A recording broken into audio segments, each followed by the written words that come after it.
Good morning everyone. Today we are going to learn male and female. Chapter number 3. Some nouns are named usually male and female. The word gender is used to describe this feature of noun. कुछ nouns को mail और female के आधार पर भी बांटा जाता है, तो वो कौन से आधार होंगे, वो कौन से टाइप्स हैं, ठीक है, वो कौन कौन से प्रकार हैं जो मेल एंड फीमेल के आधार पर और डिस्क्राइब होते हैं, ठीक है। तो सबसे पहले वो बात लिखते हैं जो हम लोग को जानना जरूरी है। इससे पहले आप लोग नाउन जान चुके हैं। Noun is a naming word. वो कौन से नेमिंग वर्ड होते हैं? तो name of person, name of place, name of things and names of animals. Okay, ये 4 थिंग्स का। अब लिखते हैं some nouns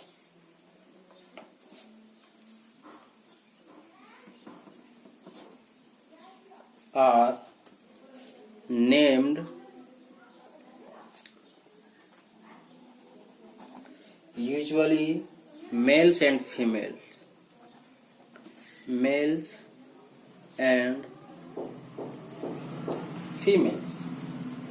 The word gender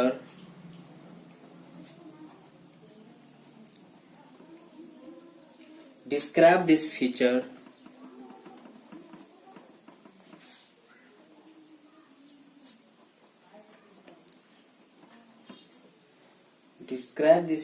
of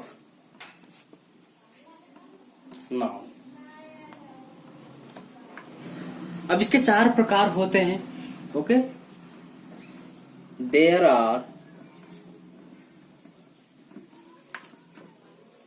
4 kinds of noun on the basis of gender, ठीक है। पहला है, the first one is feminine gender. Feminine gender refers to, here first one is feminine gender. Okay, then feminine gender stands for female names या female members. Okay, जितने भी females member है, female मतलब जैसे कि लड़की हो गया, औरत हो गई, जितने भी फीमेल्स पर्सन हैं वो सारे फेमिनाइन जेंडर में आते हैं। इसका डेफिनेशन क्या होता है लिखेंगे, द नाउन, या फिर यहाँ पे कभी कभी नेम भी लिखा मिलता है ना कि द नेम, क्योंकि नेम क्या है, एक नाउन ही होता है। तो लिखेंगे the noun stands for female member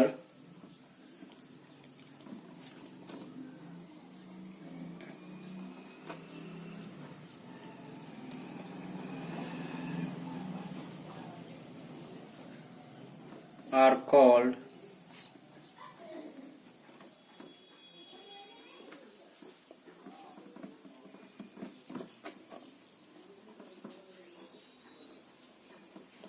feminine gender, ठीक है। तो ये feminine gender, the noun stand for female person या member are called feminine gender. For example इसका ले लेते हैं, ठीक है। अनु इज अ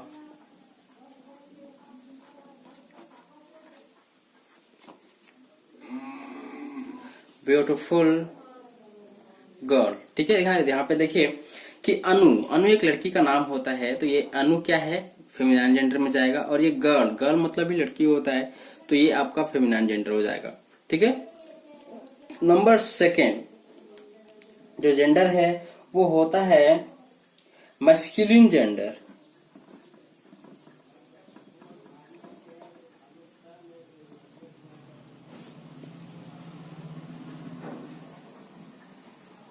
ठीक है, masculine gender refers to male person. आप इसको शॉर्ट में पढ़ सकते हो कि समझने के लिए कि फीमेल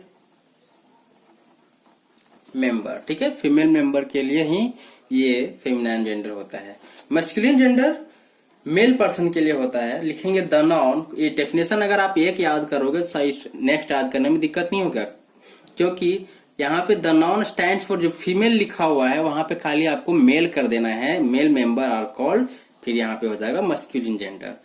लिखेंगे the noun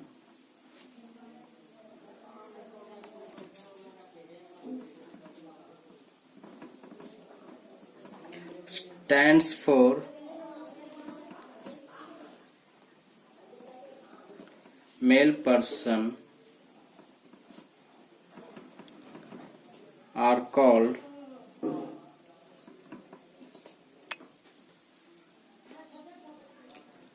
masculine gender. Okay, for example,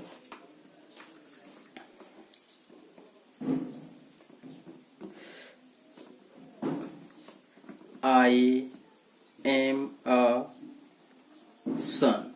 Okay, if I am a son, son यहाँ पे क्या है आपका मस्कुलिन जेंडर है, तो इसको हम शॉर्ट में क्या समझ सकते हैं, इसको शॉर्ट में समझ सकते हैं कि मेल मेंबर, ठीक है, जितने भी पुरुष जाति के नाम हैं, चाहे वो जानवर में है या फिर आदमी में, वो सारे मस्कुलिन जेंडर में आएंगे। ठीक है, नंबर 3 है न्यूट्रल जेंडर, या फिर उससे पहले हम लोग समझ लेते हैं common gender. Common gender, common gender जो होता है वो दोनों के लिए स्टैंड करेगा, मतलब फेमिनिन जेंडर के लिए भी और मैस्कुलिन जेंडर के लिए। तो लिखेंगे द नाउन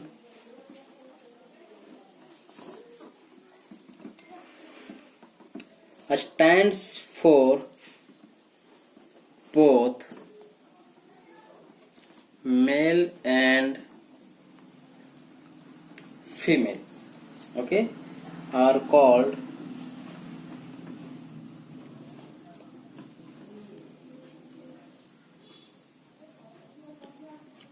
common gender।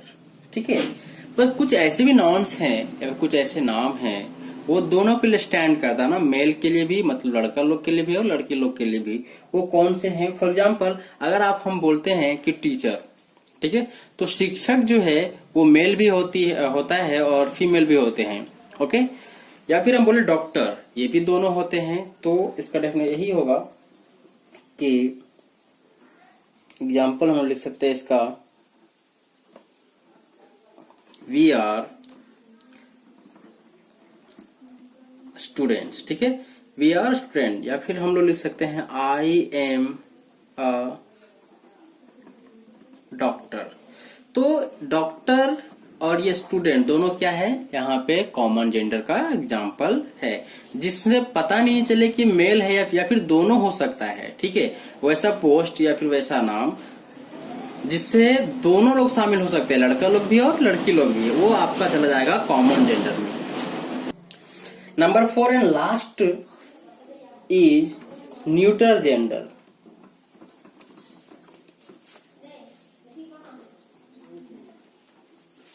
ठीक है, न्यूट्रल जेंडर ये लास्ट होता है, इसका जो है द नॉन, ये जो है ना नॉन लिविंग थिंग्स के लिए, मतलब जिसमें जान नहीं होता है, वो सारे नॉन्स के लिए ये स्टैंड करता है। तो इसका डेफिनेशन क्या होगा, the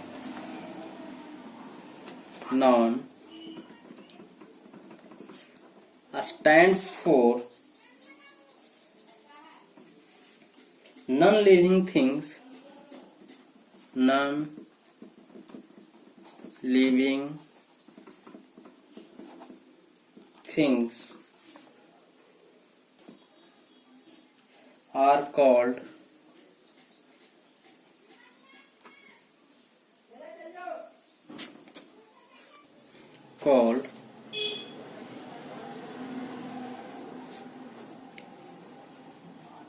neutral gender, are called neutral gender.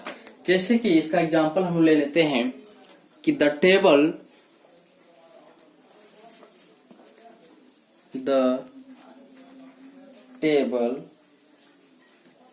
Is made of wood. Table जो है लकड़ी की बनी है, ठीक है। तो यहाँ पे टेबल देखिए एक निर्जीव है ना, इसमें जान है। देखिए यहाँ पे लिखा हुआ है नॉन लिविंग थिंग्स, ओके। तो लिविंग मतलब होता है जिसमें जान है, और नॉन लिविंग मतलब होता है जिसमें जान नहीं होता है। तो न्यूट्रल जेंडर उसी के लिए स्टैंड करता है। क्लियर। अब इस चैप्टर में non on the basis of gender, ठीक है, ये 4 ही है, इसके अलावा कुछ है नहीं। तो आप इस को अच्छे से इसको समझ लीजिए, और उसके बाद आप आराम से और ये सीख जाओगे। तो कभी भी किसी भी सेंटेंस में अगर noun on the basis of gender छांटने के लिए बोलेगा कि कौन सा जेंडर होगा, तो ये आप आसानी से सीख सकते हो। Okay, thank you.